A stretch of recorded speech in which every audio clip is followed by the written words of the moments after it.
L'édito de Djameldine Benchenouf. Salam alaikum, Azulfullaoun, bonsoir. On dit que le rire est le propre de l'homme. C'est peut-être vrai, mais ce n'est pas ce qui le distingue le mieux. Le propre de l'homme, je crois, est que de toute la création, il est le seul mâle qui batte sa femelle. Le seul qui tue son semblable sans nécessité, parfois pour le plaisir de tuer, qui gaspille, qui dévaste la planète, qui manipule la nature et les espèces.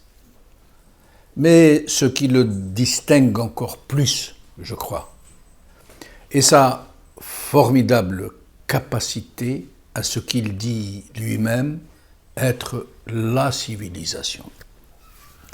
Ce qu'il croit être l'épanouissement de sa société, qu'il dit sortir de l'animalité, de la barbarie, pour la propulser au sommet de la connaissance et du raffinement. Mais ce qu'il ne dit pas, ce qu'il ne dit jamais, et que cela se fait toujours et immanquablement au détriment des autres sociétés humaines, des autres nations, des autres cultures. Un développement multidimensionnel, économique, scientifique, militaire, artistique, etc., qui lui permet de dominer les autres nations, les autres cultures, qu'il entreprend de soumettre à sa volonté. La civilisation dominante a ainsi besoin de se sustenter des autres, de les vampiriser, des plus faibles, qu'elle qualifie d'infra-humains et qu'elle vampirise donc de la façon la plus barbare et la plus inhumaine qui soit. La civilisation n'est donc pas une bénédiction, une avancée pour toute l'humanité, loin s'en faut, puisque nous ne connaissons pas de civilisation qui n'ait broyé les autres, qui ne les ait réduits en esclavage, qui ne les ait dépouillés de leurs terres et de leurs biens, qui ne les ait dégradés de leur qualité d'hommes libres, à un point où plus cette civilisation avance, plus les populations qu'elle domine reculent, parfois jusqu'à être ravalées au rang de bêtes de somme et de bétail sexuel. C'est ainsi une constante. Plus l'homme est fort, plus il avance dans la technologie, plus sa voix porte, plus il devient rusé, plus il sait tirer profit des forces qui sont à sa disposition et des biens qu'il s'accapare. Et plus il domine les autres, plus il les opprime, plus il les dépouille, plus il les vide de leur substance d'êtres humains à part entière. Mais il y a une justice quelque part, inexorable, infaillible, quasi mathématique. Toutes les civilisations ou prétendues telles, toutes les puissances militaires, tous les empires finissent toujours et inévitablement par tomber de toute leur masse. Plus ils sont considérables et plus leur chute est lourde, irréversible.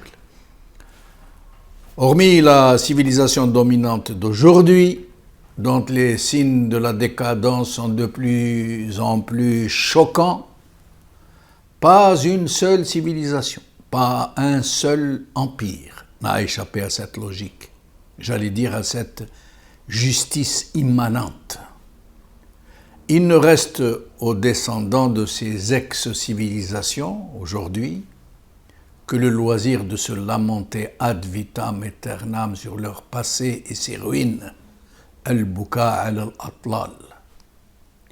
Que sont devenues les civilisations mésopotamiennes, égyptiennes, grecques, romaines, carthaginoises, musulmanes? Méditez un peu sur cette dernière, la civilisation musulmane. et ce que sont devenues ces anciennes capitales aujourd'hui. Bagdad, Damas, Cordoue. Méditez ce que sont devenus leurs descendants aujourd'hui. Dans quel état de déliquescence végète leur société?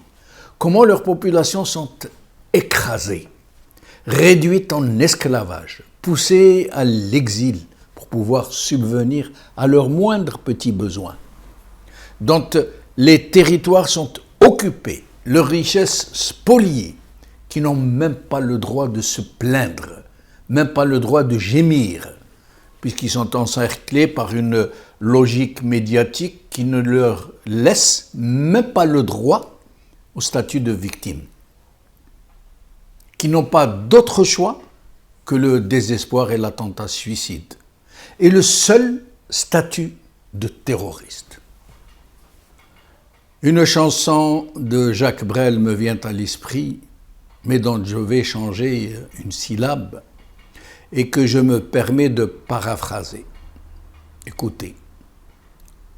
Quand on n'a que la mort pour unique raison, pour unique chanson et unique secours, quand on n'a que la mort pour habiller matins pauvres et malandrins de manteaux de velours, quand on n'a que la mort à offrir en prière pour les maux de la terre en simple troubadour, quand on n'a que la mort à offrir à ceux-là dont l'unique combat est de chercher le jour, quand on n'a que la mort pour tracer un chemin et forcer le destin à chaque carrefour, quand on n'a que la mort pour parler au canon et rien qu'une chanson pour convaincre un tambour. Alors, sans avoir rien que la force d'aimer,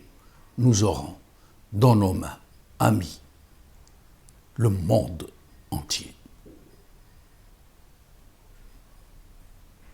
Ala khair.